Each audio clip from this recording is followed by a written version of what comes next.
Hectic Bear here.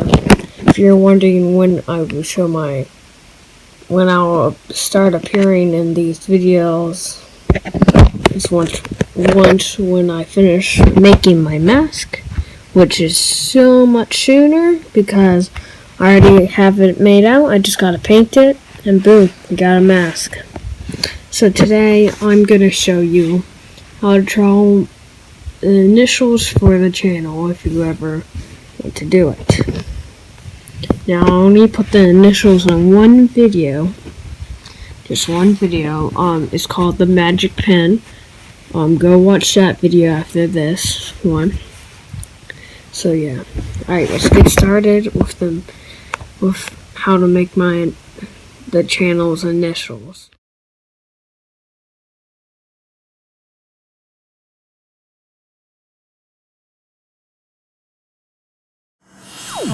What we want to do is rip out a piece of paper out of a notebook, or you can just keep it like this, but each time I let go it just keeps folding, so I'm just going to rip out a piece of notebook paper. Oh, it ripped when I was taking it out.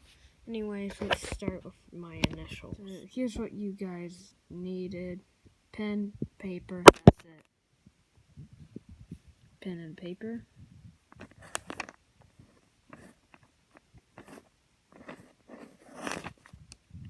Easy.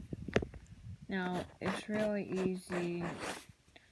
It's real easy to mess up like this. Well, that's actually better. Yeah, you can mess up. Times I have not done this perfect, so nothing is perfect. Like, I'm still trying to master my initials for this channel now. Like, subscribe. I need, oh yeah, I need 999 subscribers by the end of this week. So we got, like, today's Thursday. Ooh. We're getting close to the end of the week, guys. Come on, we need stuff, you know?